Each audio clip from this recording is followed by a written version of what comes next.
चलिए अब हमारा टॉपिक है रिबेट। अब रिबेट क्या होता है? देखिए दो लोग आए पिक्चर में, एक है एक्स और एक है वाई। चलिए, goods sent on 1st April.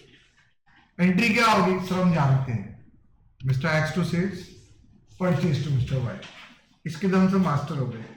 Sir next entry हमको पता है, सर आप बिल भेजोगे, बिल साइन करके आएगा 3rd अप्रैल को। बताइए क्या एंट्री होगी? Bills receivable to mister X और mister Y to bills payable. Correct ना? पहले एंट्री की थी एक्स टू सेल्स, तो एक्स डेबिट था, क्रेडिट करके निकाल दी, बिकॉज अब मिस्टर एक्स मेरी एसेट नहीं है, मुझे एक्स पैसे नहीं देगा। कौन पैसे देने वाला है? वो बिल। तो एक्स डेबिट था, मैंने क्रेडिट करके निकाल दिया। फिर मैंने क्या डेबिट किया? बिल्स, बिकॉज वो मेरे लिए एसेट है। अब यहां मैंने क्या एंट्री की थी? परचेज टू वाई, बराबर कि मुझे वाई को पैसे देने हैं। पर अब क्या मुझे वाई को पैसे देने हैं? नहीं, मुझे जिसका बिल होगा उसको पैसे देने हैं। तो वाई क्रेडिट था, डेबिट होकर निकाल दिया, क्योंकि मुझे वाई को पैसे नहीं देने बल्कि बिल को पैसे देने हैं, तो मैंने बिल को क्रेडिट कर दिया, बिकॉज वो मेरी लायबिलिटी है। यहां तक क्लियर? कोई डाउट किसी को यहां तक? चलिए, उसके बाद क्या हुआ? सिद्धार्थ को लगा इतना नहीं, पैसे आ गए चुका दो, तो जल्दी ही चुका दिया उसने। Payment made on 1st May instead of 1st June, 1 महीने पहले ही चुका दिया। ठीक है, तो ये इसको बोलेगा ना भैया थोड़ा पैसा कम लो, मैं जल्दी चुका रहा हूं, बिकॉज वैल्यू टाइम की होती है। ठीक है, अब ये आपके सम में अमाउंट दिया होता है, 10,000 अमाउंट है या फिर 12,000 अमाउंट है एज्यूम।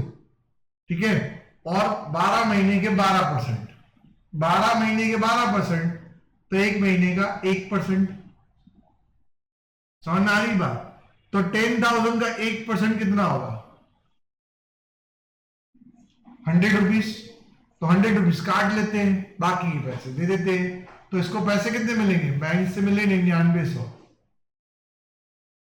रिबेट कट गया 100 रुपए, बाकी ये पैसे बिल चला गया। मतलब बिल रिटायर हो गया, इसने बिल चुका दिया, तो बिल रिटायर हो गया। जो डेबिट था बिल यहाँ पे वो क्रेडिट होकर निकल गया। I reading my point? Any doubts? तो बिल रिटायर हो गया, सामने पैसे कितने आए? 9900। बंदे ने 100 रुपए कम दिए क्योंकि उसने जल्दी पैसे दिए, तो उतना पैसा उसने काट लिया, तो वो मेरे लिए तो खर्चा हो गया ना। बात समझ में आई कि नहीं आई? Any doubts? नेक्स्ट आते हैं, तो इसकी बुक में एंट्री क्या होगी? सब बिल चुकाना था 10,000 का, बंदे ने दिए 9900 होंगे, रिबेट इसके लिए इनकम हो जाती। Got it? तो इसने 100 रुपए कम दिए तो इसके लिए तो इनकम हो गई, इसने 100 रुपए कम लिए तो इसके लिए तो खर्चा हो गया। बराबर है जेड? Any doubts? चलिए इन एंट्रियों को एक साथ ज्वाइंटली देख ले एक्सेल में। तो देखिए यहां ध्यान दीजिए, पहले हमने एंट्री किया, माल बेचा तो मिस्टर एक्स टू सेल्स किया था, तो मिस्टर एक्स डेबिट किया, sales credit, because Mister X से पैसे लेने थे। फिर हमने क्या किया? उसने बिल भेजा, साइन करके आ गया, तो अब मिस्टर एक्स मेरी एसेट नहीं रहा, मिस्टर एक्स मुझे पैसा नहीं देगा, किसको देगा? जिसके पास बिल होगा। फिर ड्यू डेट को उसने पैसे चुका दिए, तो बिल जो था वो एक्सपायर हो गया, बराबर? बिल तो चला गया ना, तो बिल जो डेबिट था वो क्रेडिट होके निकल गया, तो बिल तो उसने चुका दिया, तो बिल चला गया। सामने बैंक से कितने आएंगे? 9900, रिबेट आएगा 100, बिल चला गया। तो एक्स एक्स कैंसिल हो गया, बिल बिल कैंसिल हो गया, तो बैंक रिबेट टू सेल्स हो गया। Any doubts? कोई डाउट है बेटा? Sure?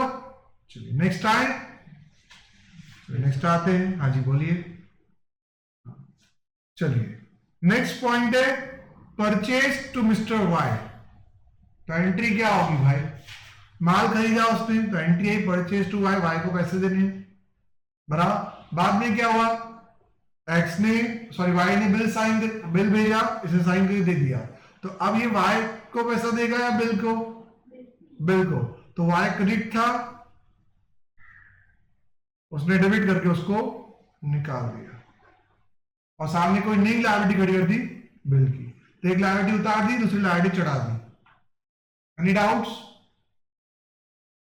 Any doubts? No doubt. उसके बाद क्या हुआ, उसने वो बिल चुका दिया, जल्दी चुका दिया, तो ये बिल जो लायबिलिटी थी वो चुका दी, तो लायबिलिटी उतर गई ना, बड़ी तो क्रेडिट किया, उतर गई तो क्या करूंगा, डेबिट, तो निकल जाएगा।